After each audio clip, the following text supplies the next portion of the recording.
Hello guys, welcome to the camera Pathshala. मैं हूं DOP Naushad और आज मेरे साथ है कैनन R5C सिनेमा कैमरा। ये कैमरा मुझे काफ़ी ठीक लगा। ये फुल फ्रेम है और RF माउंट है। इसका जो लेंस माउंट है जो नेटिव वो RF माउंट है और इसमें आप full frame 8K 12 bit raw internal record कर सकते हैं, which is a very big thing. आपको बाहर से कोई एक्सटर्नल रिकॉर्डर लगाने की ज़रूरत नहीं है। और इस कैमरा पे आपको सेंसर के 3 मोड मिलते हैं, फुल फ्रेम, सुपर 35mm और सुपर 16mm। अगर आपको रॉ शूट नहीं करना है, उतना आपके पास स्टोरेज का भी प्रॉब्लम है या आपको ग्रेडिंग का टाइम नहीं है तो और हल्का फाइल साइज़ आप बनाना चाहते हैं तो इसमें आप XF AVC भी रिकॉर्ड कर सकते हैं और सब कुछ इंटरनल रिकॉर्ड होता है, बाहर से रिकॉर्डर लगाने की ज़रूरत नहीं है। लेकिन वो ऑप्शन है, थ्रू HDMI आउट आप इसको रॉ एक्सटर्नल रिकॉर्डर में भी रिकॉर्ड कर सकते हैं। तो ये काफ़ी सही लग रहा है और इसमें क्या क्या मेन्यू फंक्शंस है, क्या फीचर्स हैं, मैं आपको सारा समझाता हूँ। तो गाइज़, ये स्क्रीन टच पैनल है। यहाँ से भी आप मेन्यू के कुछ पैरामीटर्स को कंट्रोल कर सकते हैं। जैसे ये देखिए, आइकन को टच किया तो आपका ये केल्विन आ गया, ये आपका एक्सपोजर आ गया, ये ISO है, ये शटर एंगल है। इनको आप आराम से चेंज कर सकते हैं। ये देखिए, आप चूज़ कर सकते हैं, ISO को चूज़ कर सकते हैं, शटर एंगल अपने आप चूज़ कर सकते हैं। ये देखिए, और लेफ़्ट कॉर्नर ऊपर देखेंगे तो ये एक आइकन है, ये भी आपको नहीं दिखाएगा बिकॉज SD कार्ड नहीं है। तो यहाँ जाइए आप, तो यहाँ पे आप अपना रिकॉर्डिंग रेजोल्यूशन चेंज कर सकते हैं। ये देखिए, तो मैं इसको टच करता हूँ तो आपको यहाँ पे पूरा अपना रिकॉर्डिंग रेजोल्यूशन मिल गया आपको। तो ये रॉ ST है, रॉ LT है, HDMI रॉ है अगर आप बाहर से कुछ अटैच करना चाहते हैं रिकॉर्डर, और ये आपका XF AVC मिल गया आपको। तो आप जो मर्जी इसमें चूज़ कर सकते हैं। MP4 का भी यहाँ पे ऑप्शन है, आप MP4 भी चूज़ कर सकते हैं। ये देखिए, LT कुछ भी आप यहाँ चेंज कर सकते हैं, HDMI रॉ। तो मैं भी इसको XF AVC पे कर देता हूँ और इस विंडो में आपको SD कार्ड नहीं है तो कुछ दिखेगा नहीं। ये देखिए, यहाँ से आप सेंसर मोड चेंज कर सकते हैं कैमरास का, फुल फ्रेम, सुपर 35, सुपर 16 अपने हिसाब से आप कर सकते हैं। लेकिन अगर आपको बहुत कुछ चेंज करना है मेन्यू में तो आपको इसके डीपर मेन्यू में जाना होगा। तो आपका ये आइरिस मोड हो गया, आप इसको मैनुअल ऑटोमेटिक अपने हिसाब से कर सकते हैं। ये आइरिस इंक्रीमेंट है, 1/2, 1/3, 1/3 इज़ बेटर। ये आपका फाइन इंक्रीमेंट है, इसको आप ऑन ऑफ भी कर सकते हैं। हम आगे चलते हैं। ये आपका शटर मोड आ गया। इसमें आपको 2 ऑप्शन मिलता है इस कैमरा में, इस सेगमेंट में। ये बहुत ही अच्छी बात है, कैनन ने आपको दोनों मोड दिया है, एंगल का भी और स्पीड का भी। तो ये आप अपने हिसाब से कर सकते हैं। अगर आपको स्पीड चाहिए तो स्पीड पे कर लीजिए, मैं हमेशा एंगल पे करता हूँ। और ये आपका क्लियर स्कैन है, जो अगर आप कंप्यूटर की स्क्रीन शूट कर रहे हैं तो वहाँ पे आपको ये काम आता है। स्लो ऑफ जो मर्जी आप कर सकते हैं। तो मैं हमेशा एंगल करता हूँ। आगे बढ़ते हैं। ये बेस ISO में आ गए हम लोग। ये देखिए आप, तो आपको यहाँ पे 800 और 3200 का ऑप्शन मिल रहा है। तो अगर आप कोई लो लाइट में शूट कर रहे हैं जहाँ पे आपको लाइट का ऑप्शन ज़्यादा नहीं मिल रहा है तो वहाँ पे आप 3200 जा सकते हैं, फुटेज आपको क्लीन मिलेगा।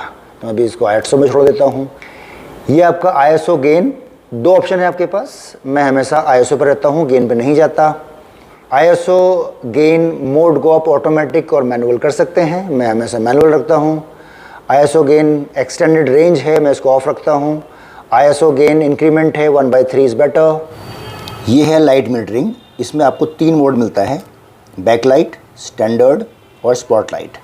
तो जैसे आपकी रिक्वायरमेंट सेट कर सकते हैं। ये है AE शिफ्ट, ये है ऑटो एक्सपोजर शिफ्ट। जब ये आप ऑटो पे काम करते हैं तो आपकी जो स्पीड है शिफ्ट होने की, वो उसको आप अपने हिसाब से सेट कर सकते हैं। ये देखिए, तो मैं इसको अभी 0 पे छोड़ देता हूँ। AE रेस्पॉन्स, इसको आप 3 पोजीशन मिलती है आपको, हाई, नॉर्मल, लो। तो जैसे आप चाहते हैं सेट कर सकते हैं। शॉकलेस वाइट बैलेंस, इसको जब आप ऑन करते हैं तो जब कैमरा ऑटो वाइट बैलेंस पे काम करता है और एक लाइटिंग टेम्परेचर से दूसरे लाइटिंग टेम्परेचर में जाता है तो जो इसको ट्रांसफॉर्मेशन है, जो इसका चेंजिंग स्पीड है, वो इतना स्मूथ होता है कि आपके कलर्स में जंप नहीं आता है। तो उसमें आपका ये काम आता है। तो इसको भी मैं ऑफ़ कर देता हूँ। ऑटो वाइट बैलेंस रिस्पॉन्स, इसको भी आप 3 मोड में सेट कर सकते हैं, हाई, नॉर्मल लो, तो नॉर्मल इज़ बेटर। यहाँ पे आपको मिलता है कंटिन्यूस ऑटो फोकस। आप इसको इनेबल कर सकते हैं, ओनली अराउंड फोकस पॉइंट पे भी सेट कर सकते हैं और डिसेबल भी कर सकते हैं। तो मैं इसको अभी इनेबल कर देता हूँ। ऑटो फोकस फ्रेम, इसमें आपको 3 पोजीशन मिलता है, लार्ज, स्मॉल, होल एरिया। जितना फोकस एरिया आप सेलेक्ट करना चाहते हैं अपने हिसाब से कर सकते हैं। तो मैं भी इसको लार्ज पे छोड़ देता हूँ। ऑटो फोकस फ्रेम पोजीशन, ये देखिए यहाँ पे आप इसको सेलेक्टेबल या सेंटर फ्रेम भी कर सकते हैं। ये है आपका फेस डिटेक्टिंग एंड ट्रैकिंग। इसको आप ऑन करेंगे तो आपका जो कैमरा है आपके कैरेक्टर का फेस को ट्रैक करेगा और फोकस में रखेगा। आगे बढ़ते हैं, फेस ऑटो फोकस। इसमें आप देखिए प्रायोरिटी, फेस प्रायोरिटी है और फेस ओनली है, तो दोनों में से कोई भी ऑप्शन आप चूज़ कर सकते हैं। आई डिटेक्शन, इसमें क्या होता है कि जब आप आई डिटेक्शन ऑन कर देंगे तो कैमरा कैरेक्टर की आँख में फोकस करेगा, उसको ट्रैक करेगा। यह है हेड डिटेक्शन मोड। इसमें भी आपको 2 मोड मिलता है, detect from face and head. जब आप इसको सेलेक्ट करते हैं तो आपका फेस एंड हेड को कैमरा डिटेक्ट करेगा और को ट्रैक करेगा और फोकस में रखेगा।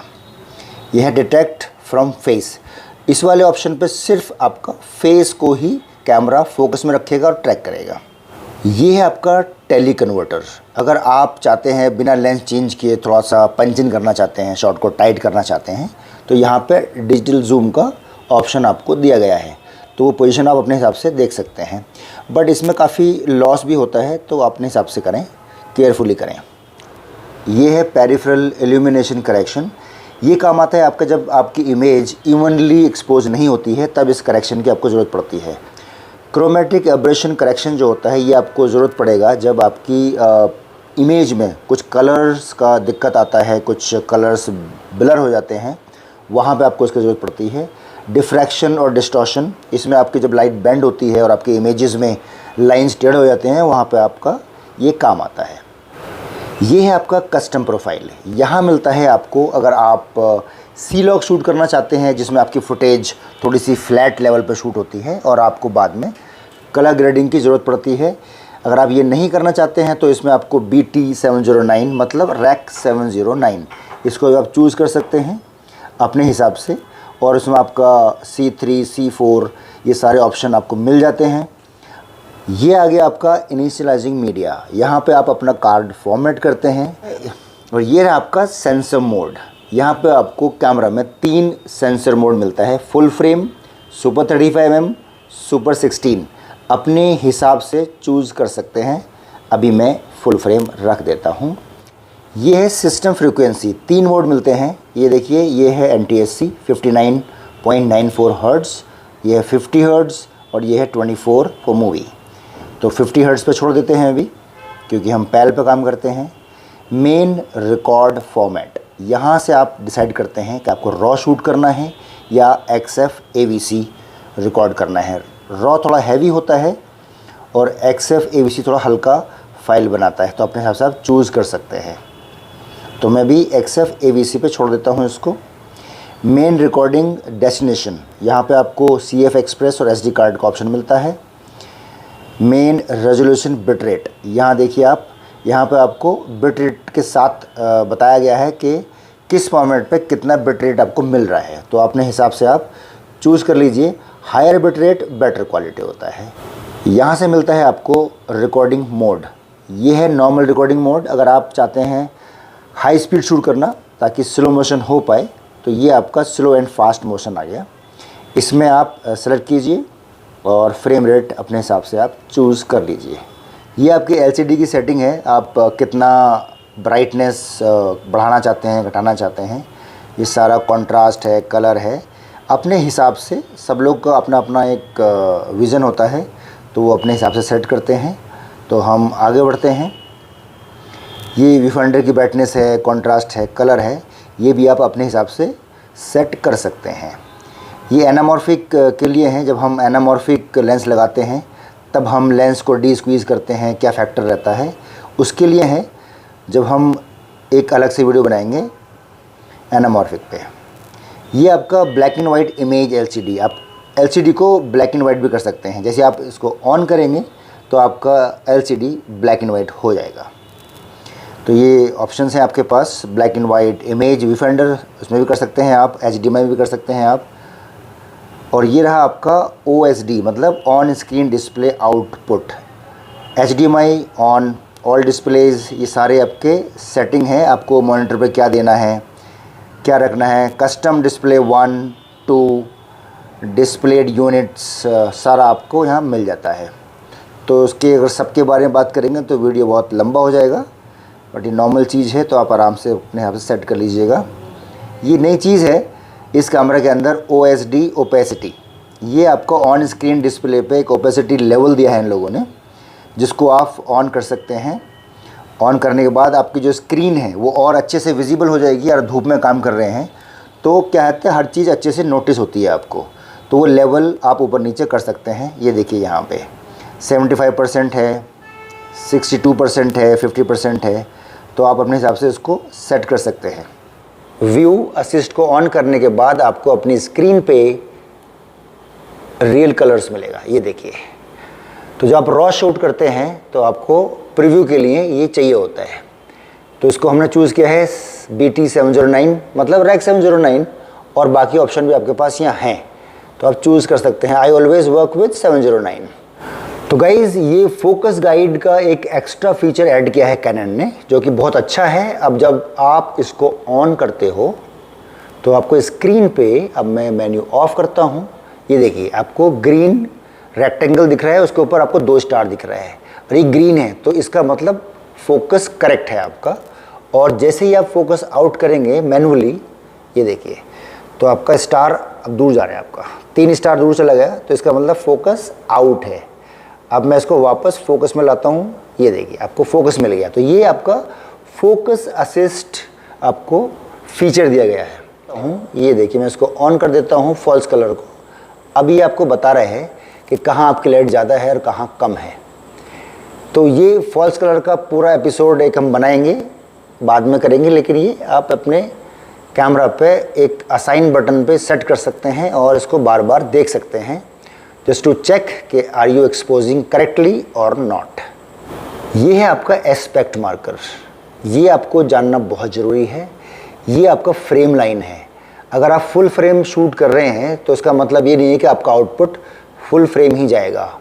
हो सकता है आप फिल्म शूट कर रहे हैं और उसका एस्पेक्ट रेशो तो 2.35 ईच 1 है, तो आप इसको सेलेक्ट कर लीजिए और आपको यहाँ पे मास्किंग मिलता है, जिसको आप अपने हिसाब से सेट कर सकते हैं। 100% मास्क करोगे तो आपका फ्रेम लाइन के बाहर आपको नहीं दिखेगा। 50% इज़ गुड।